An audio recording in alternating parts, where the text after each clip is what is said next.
अस्सलाम वालेकुम स्टूडेंट्स, आज हम चैप्टर नंबर 12 का स्टार्ट करेंगे 12.6 topic and it is the application of total internal reflection. So हमने पहले टोटल इंटरनल रिफ्लेक्शन को पढ़ा कि टोटल इंटरनल रिफ्लेक्शन क्या होती है, यानी कि अगर हमारी लाइट किसी चीज़ से टकराती है तो वापस उसी मीडियम के अंदर आ जाए पूरी की पूरी रिफ्लेक्ट होकर, तो उसको हम फिनोमेना को कहते हैं टोटल इंटरनल रिफ्लेक्शन। ठीक है, जिस तरह से भी हम देख लेते हैं कि बेसिकली जो टोटल इंटरनल रिफ्लेक्शन का प्रोसेस होता है और रिफ्लेक्शन का प्रोसेस, ये दोनों डिफरेंट है। क्यों डिफरेंट है? क्योंकि रिफ्लेक्शन में हम देखते हैं कि अगर हम ये मीडियम यूज़ करें, ठीक है, हमने कोई ग्लास रखा हुआ है, कोई ऐसा जिसके अंदर से लाइट पास आउट नहीं हो सकती, या चलिए हम वुडन ब्लॉक रख लेते हैं, ठीक है, तो लाइट इसके ऊपर जब फॉल करेगी तो पूरी की पूरी रिफ्लेक्ट होके बाहर चलेगी, यानी इस मीडियम के अंदर एंटर ही नहीं होगी। ठीक है, लेकिन टोटल इंटरनल रिफ्लेक्शन में क्या होता है कि हमारी जो लाइट है वो मीडियम के अंदर भी जो है वो जा सकती है एंड बाहर भी रिफ्लेक्ट हो सकती है। वो किस तरह से कि अगर एक हमारा ग्लास पड़ा हुआ है, ठीक है, जिस एक ट्रांसपेरेंट ग्लास है जिसमें से लाइट जो है पास आउट हो सकती है। अब हम कह रहे हैं कि जो हमारे ग्लास स्लैब है हम उसके अंदर से लाइट पास आउट करवा रहे हैं। इस केस में भी हम देख सकते हैं कि रिफ्लेक्शन में अगर हम लोग एयर मीडियम ना लें, ठीक है, लेट सपोज हम इस साइड की बात नहीं करते, हम इस वुडन ब्लॉक में ही बात कर लेते हैं या कोई ग्लास वगैरह ऐसा जिसके अंदर सिर्फ रिफ्लेक्शन का प्रोसेस हो सके, तो हम कहते हैं कि यहाँ से हमने लाइट भेजी और यहाँ से टकरा के ये पूरी वापस आ गई। ठीक है, ये हो गया इन रिफ्लेक्शन का प्रोसेस। अब अगर ग्लास स्लैब हम ऐसी यूज़ करें जिसके अंदर से लाइट पास आउट कर सकती है, ठीक है, तो क्या होगा कि हम इस तरह से लाइट भेजेंगे तो ये बाहर दूसरे मीडियम में ट्रेवल कर जाएगी। ठीक है, फिर लाइट भेजी किसी और एंगल पे, तो अब जब हमने नॉर्मल ड्रॉ किया तो ये हमारी जो लाइट, क्योंकि जब डेंसर मीडियम से रेयर मीडियम में जाती है, यानी एक ऐसा मीडियम जो कि थिक है, ठीक है, उससे जब हमारी लाइट एयर में जाती है तो away from the normal bend कर जाती है। ठीक है, इसी तरह अब हमने एंगल बढ़ाया, ये और जो है वो रिफ्रैक्शन का प्रोसेस ज़्यादा हो गया। अब हम और एंगल बढ़ा दें कि हमारी रिफ्रैक्शन इतनी हो जाए कि बिल्कुल ये ग्लास की सरफेस के ऊपर अब हमारी जो लाइट है वो ट्रेवल करिए। फिर हमने एक ऐसा एंगल बढ़ाया, और बल्कि ये वाला जो एंगल है जिसके ऊपर हमारा जो रिफ्रैक्शन हुई है लाइट की, वो क्या बना देती है 90 डिग्री एंगल। ठीक है, तो इस एंगल ऑफ इंसिडेंस को कहते हैं क्रिटिकल एंगल। ठीक है, अब हमने इस क्रिटिकल एंगल से भी अगर ज़्यादा एंगल इंसिडेंस एंगल बढ़ा दिया है तो क्या हो जाएगा कि लाइट बिल्कुल यूं जाएगी और रिफ्रैक्ट करके, ये बड़ा हमने बना दिया है तो यहाँ पे पूरी रिफ्लेक्ट कर जाएगी। ठीक है, तो यहाँ पे टकराने के बाद क्या होगी, रिफ्लेक्शन का प्रोसेस हो गया। तो इन टोटल इंटरनल रिफ्लेक्शन में और रिफ्लेक्शन में ये फ़र्क है कि हमारी लाइट एक दफ़ा टकराने के बाद बिल्कुल अपने पॉइंट पे वापस आ जाती है रिफ्लेक्ट होके। ठीक है, तो ये प्रोसेस हमारा हो जाता है reflection.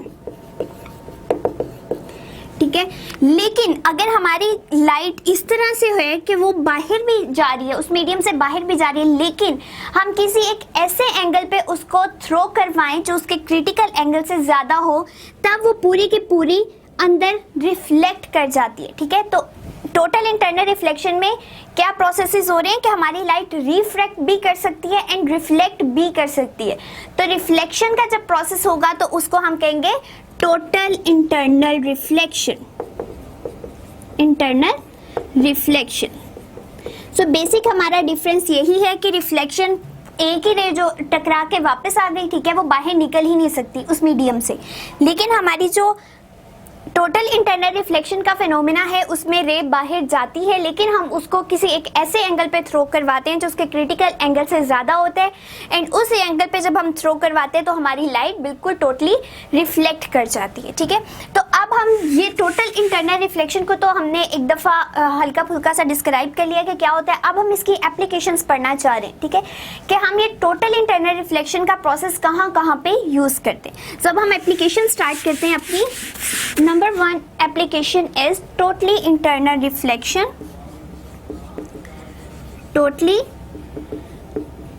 internal reflecting prism. Reflecting prism.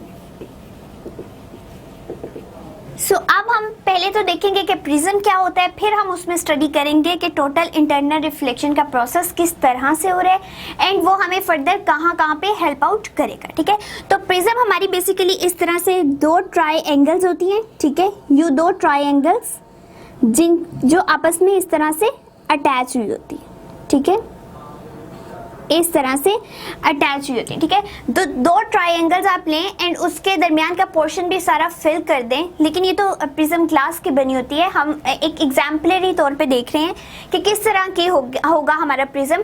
तो दो ट्राइएंगल्स लें। ठीक है, तो दो ट्राइएंगल्स बिल्कुल प्लेन सरफेसेस हों। ठीक है, उसके अंदर आप कुछ भी फिल कर दें तो वो हमारा क्या बन जाएगा, वो एक प्रिज्म शेप बन जाएगा।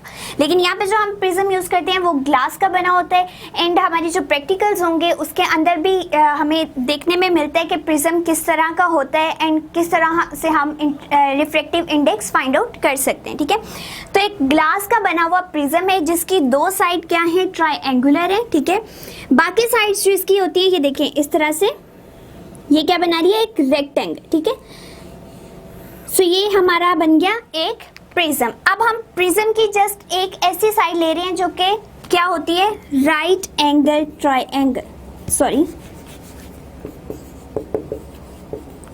राइट एंगल्ड प्रिज्म को अब हम स्टडी करने लगे। ठीक है, वैसे प्रिज्म में क्या होता है कि अगर हम सिर्फ एक साइड को देखें, एक ट्राइएंगुलर साइड को, तो हमारे पास किस तरह से हो रहा है, ये देखिए।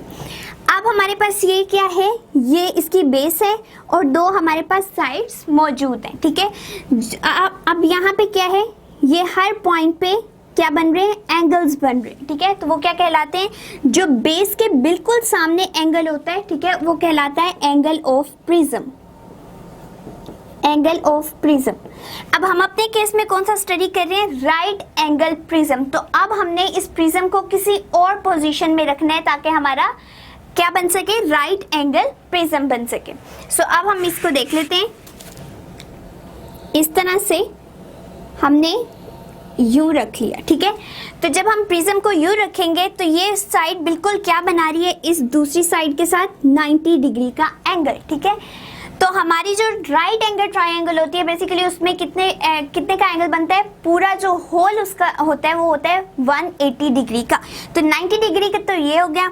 अब एक एंगल जो हमारा ये होता है that is 45 degree and other is also 45 degree, तो हमारा 180 कंप्लीट हो जाता है। ठीक है, तो अब हम यूज कौन से कर रहे हैं, एक राइट एंगल ट्राइएंगल। क्यों, क्योंकि उसका जो दूसरे के साथ हमारी बेस के साथ कौन सा एंगल बन रहा है, 90 डिग्री का एंगल बन रहा है। और इस प्रिज्म को हम यूज करेंगे और क्या अब बताएंगे, टोटल इंटरनल रिफ्लेक्शन का प्रोसेस किस तरह से हो सकता है। ठीक है, अब जब भी हम लाइट को थ्रो करवाते हैं, हमने अपनी ग्लास लैब की एग्जांपल में ही पढ़ लिया इस तरह से कि अगर तो हमने एक खास एंगल पे यूं थ्रो करवाया है, ठीक है, किसी भी एंगल पे थ्रो करवाया है, तो यहाँ पे हम बना लेते हैं नॉर्मल।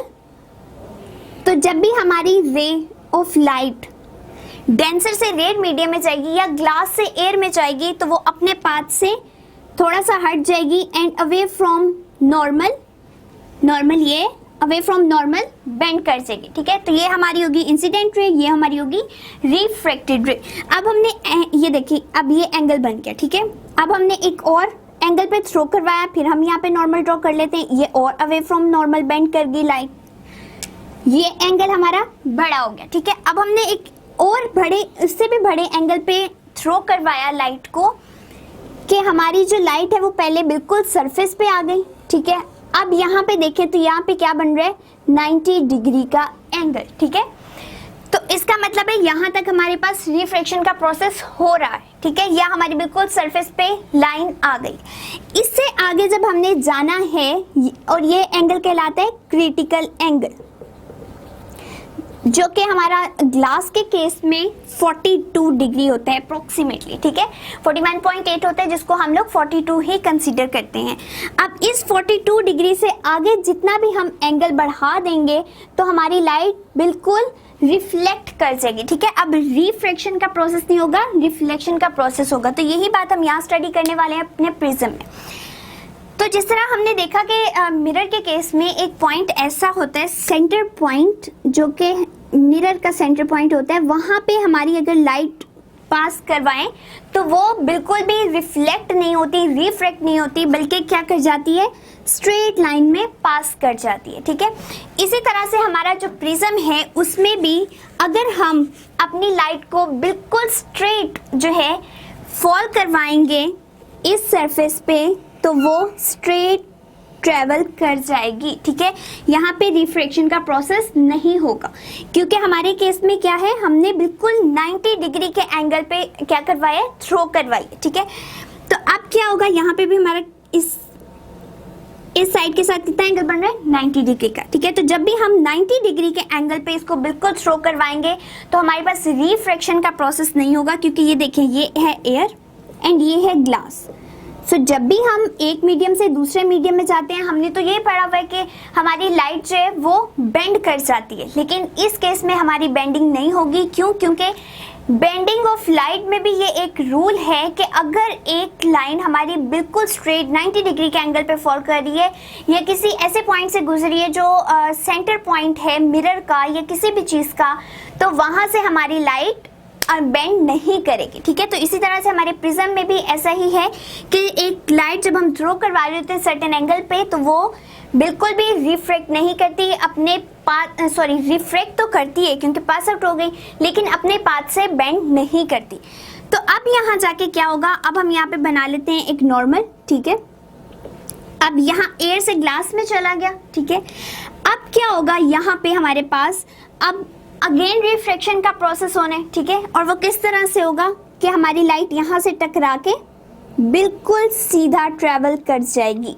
ठीक है, तो यहाँ पे हमारे पास इस तरह से ये पहले बनेगा 45 डिग्री का एंगल। ठीक है, अगेन बनेगा 45 डिग्री का एंगल। इट मीन्स हमारा ये टोटली बन रहा है 90 डिग्री का एंगल। ठीक है, तो अब हमारे पास ग्लास प्रिज्म जो कि राइट एंगल ट्रायंगल प्रिज्म है, उसमें क्या हुआ कि लाइट को हमने फॉल करवाया और फॉल करवाने के बाद वो बिल्कुल अपने उसी पाथ पे नीचे की तरफ बेंड हो गई। ठीक है, तो यहाँ पे हमारे पास 90 डिग्री का एंगल बन गया। तो अब हम क्या कर सकते हैं, इसको बहुत से पर्पसेस के लिए यूज भी किया जा सकता है। और हमारे राइट एंगल ट्रायंगल में क्या हुआ है, राइट एंगल प्रिज्म में क्या हुआ है, 90 डिग्री के एंगल पे हमारी लाइट जो है वो बेंड होके बाहर की तरफ आ गई है। इसी तरह से अब हमारे पास एक और प्रिज्म यूज होता है जिसमें यहाँ पे तो हमारे पास 90 डिग्री का एंगल बन रहा है, लेकिन उस प्रिज्म में हम पोजीशन ऐसे रखते हैं कि हमारी लाइट जब बेंड करके बाहर निकले तो हमारे पास 180 डिग्री का एंगल आए। ठीक है, तो ये जो हमारे पास एंगल्स होते हैं ना, बेसिकली ये बहुत यूजफुल होते हैं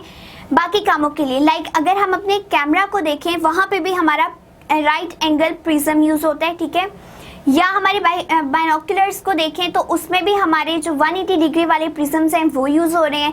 तो इन सब का काम क्या है कि लाइट एक जगह से लेके इस तरह फॉल करवाना कि हमें बिल्कुल एग्जैक्ट इमेज नजर आ जाए। ठीक है, तो ये था हमारा 90 डिग्री वाला। अब हम 180 डिग्री वाले को स्टडी करते हैं प्रिज्म को। ठीक है, अब अगर हम देख लें कि ये हमारे पास क्या है, इस तरह से भी इसको रखा जा सकता है या जिस तरह आपकी बुक में बना हुआ है उस तरह कर लेते हैं। इसको इसी तरह से रखा गया है। ठीक है, ये अब हमारा जो एंगल बन रहा है ये है 45 डिग्री, ये भी है 45 डिग्री एंड ये पूरा जो हमारे पास बनेगा that will be of 90 degree. ठीक है, अब हमने क्या करना है, इसमें भी हम उसी तरह से अपनी लाइट को फॉल करवाएंगे। ठीक है, लेकिन अब हमारे पास क्या होगा कि लेट सपोज हमने यहाँ से लाइट को फॉल करवाया। ठीक है, अब हम यहाँ क्या कर देंगे, नॉर्मल ड्रॉ कर देंगे। ठीक है, अब लाइट बेंड नहीं कर रही प्रिज्म में क्योंकि एक हमने सर्टेन एंगल के थ्रू इस लाइट को फॉल करवाया। एंड अगर यहाँ से इस तरह समझ नहीं भी आता तो हम एक और चीज देख लेते हैं कि यहाँ पे हमारा एंगल कौन सा बन रहा है, 45 डिग्री। ठीक है, 45 डिग्री क्या है, अब हमारे पास जो एंगल बना है हमने पढ़ा कि critical angle of glass is 42 degree. ठीक है, एंड टोटल इंटरनल रिफ्लेक्शन के प्रोसेस में क्या होता है, 42 डिग्री अगर ग्लास हम यूज करें तो 42 डिग्री के एंगल से अगर हमारे पास ज्यादा एंगल पे इंसिडेंस लाइट को फॉल करवाया जा रहा है तो हमारी जो लाइट है वो टोटली रिफ्लेक्ट कर जाएगी। ठीक है, तो यहाँ पे यही प्रोसेस हुआ है, क्यों कि हमारा एंगल 45 डिग्री हो गया, 42 से इंक्रीज करिए, हमारी लाइट कहीं और जाने की बजाय बिल्कुल टोटली रिफ्लेक्ट कर गई उसी प्रिज्म के अंदर। ठीक है, और अंदर से जब पास आउट की फिर वो बाहर निकली। ठीक है, तो यहाँ पे अगर हम कहते हैं ना कि बिल्कुल सीधा जाके इसी बात पे ही है, तो वो क्या रीज़न है कि हमारी तो क्लास का क्रिटिकल एंगल 42 है। अगर हम 42 एंगल से बढ़ा देंगे तो हमने टोटल इंटरनल रिफ्लेक्शन के प्रोसेस में यही पढ़ा है कि अगर हमने क्रिटिकल एंगल से ज्यादा एंगल पे इंसिडेंस लाइट को फॉल करवाया, हमारी लाइट टोटली रिफ्लेक्ट कर जाएगी। ठीक है, उसी प्रिज्म के अंदर वापस आ जाएगी। यही प्रोसेस यहाँ पे होगा। अब यहाँ देखें हमारा एंगल क्या बनेगा, अगेन 45 डिग्री। ठीक है, जो कि क्या है हमारे पास ज्यादा है as compare to the critical angle. ठीक है, क्रिटिकल एंगल क्या होता है 42 डिग्री, यहाँ पे हमारे पास ज्यादा एंगल बन गया। अब हम क्या करेंगे, बल्कि हम नहीं करेंगे बल्कि लाइट खुद ही करेगी, क्योंकि क्रिटिकल एंगल से ज्यादा एंगल पे फॉल किया तो ये बिल्कुल रिफ्लेक्ट कर जाएगी। ठीक है, और रिफ्लेक्शन अंदर ही होगी। तो ये प्रोसेस हमारा क्या हो गया, टोटल इंटरनल रिफ्लेक्शन। अब यहाँ पे स्ट्राइक करने के बाद यहाँ फिर एंगल बन गया। ठीक है, अब अगेन एंगल क्या है 45 डिग्री। अब 45 डिग्री की वजह से क्या होगा, क्योंकि क्रिटिकल एंगल 42 डिग्री होता है, अब इसकी वजह से लाइट बाहर नहीं ट्रेवल करेगी बल्कि अंदर ही रिफ्लेक्ट कर जाएगी एंड इस तरह से बाहर की तरफ आ जाएगी। ठीक है, तो जब हम यहाँ पे डी रख के देखेंगे तो हमारा एंगल बनेगा यूं, पूरा एंगल बनेगा 180 डिग्री। ठीक है, तो अब हमारे पास एक ही प्रिज्म था, लेकिन हमने उसको अरेंज इस तरह करना है कि वो हमारे पास राइट एंगल प्रिज्म बन जाए। ठीक है, उसका जो राइट एंगल फेस बन रहा होगा, जो 90 डिग्री का एंगल बना रहा होगा, उस पे हमने पहले लाइट फॉल करवाई एंड चूंकि 45 डिग्री एंगल ज़्यादा है as compare to critical angle of glass which is 42 degree, तो हमारी लाइट टोटली रिफ्लेक्ट कर जाएगी प्रिज्म के अंदर ही। इसी तरह से जो हमारा 180 डिग्री का है उसमें भी क्या हुआ कि जब हमने लाइट फॉल करवाई, चूंकि हमारा एंगल क्रिटिकल एंगल से ज़्यादा है, इंक्रीज कर चुका है, तो हमारी लाइट रिफ्लेक्ट कर जाएगी। ठीक है, प्रिज्म के अंदर ही। एंड अगेन यहाँ पे रिफ्लेक्शन का प्रोसेस हुआ, यहाँ पे लाइट ट्रेवल करके आई। ठीक है, स्ट्राइक की 45 डिग्री के एंगल ज़्यादा था as compare to critical angle, तो हमारी लाइट रिफ्लेक्ट करके बाहर चली गई। अब ये जो प्रिज्म्स हैं हमारे कहाँ कहाँ पे यूज़ होते हैं, अब हम उसको स्टडी कर लेते हैं। सो हमारा जो प्रिज्म है पेरिस्कोप में यूज़ हो रहे हैं। Right angle triangle prism uses कहाँ कहाँ पे, पेरिस्कोप में। ठीक है, अब पेरिस्कोप को पहले हम ड्रॉ कर लेते हैं, देन हम देखते हैं कि किस तरह से हमारे पास ये रिफ्लेक्शन का प्रोसेस हो रहा है। ठीक है, ये हमारे पास इस तरह से एक पाइप सा है। ठीक है, एंड इसके दोनों एंड्स पे क्या लगे हुए हैं, इस तरह से प्रिज्म्स लगे हुए हैं। एंड ये हमारे पास प्रिज्म्स हैं, ये हमारे पास आई है जिससे हम देख रहे हैं। ठीक है, लाइट फॉल करेगी इस तरह से।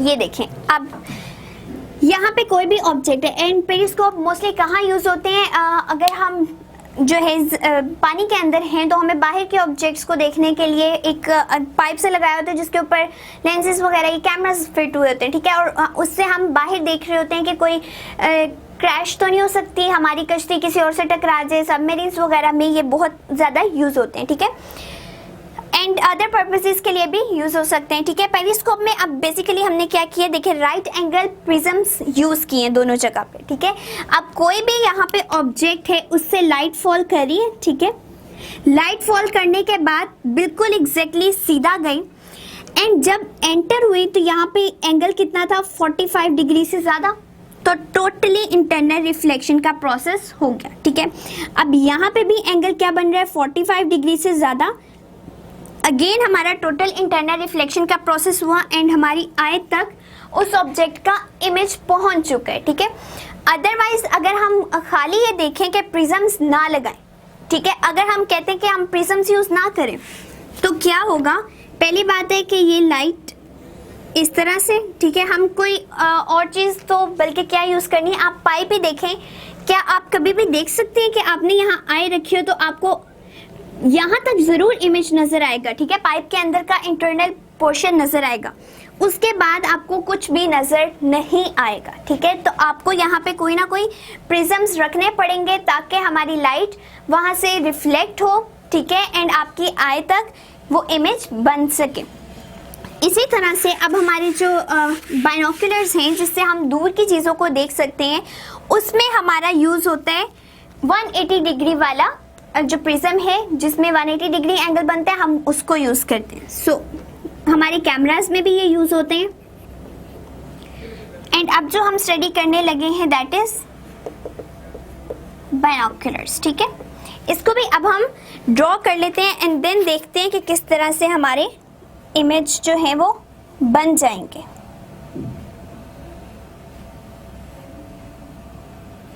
ये हमारी इस तरह से ड्रॉ कर लेते हैं एंड ये थोड़ा सा पोर्शन एंड अगेन ये पोर्शन, ठीक है। बस एक रफली सा आइडिया मैंने यहाँ पे दिया एंड यहाँ पे हम प्रिज्म्स यूज कर रहे हैं, यहाँ पे आई है हमारी एंड इस तरह से हमारा प्रोसेस हो रहा है, ठीक है।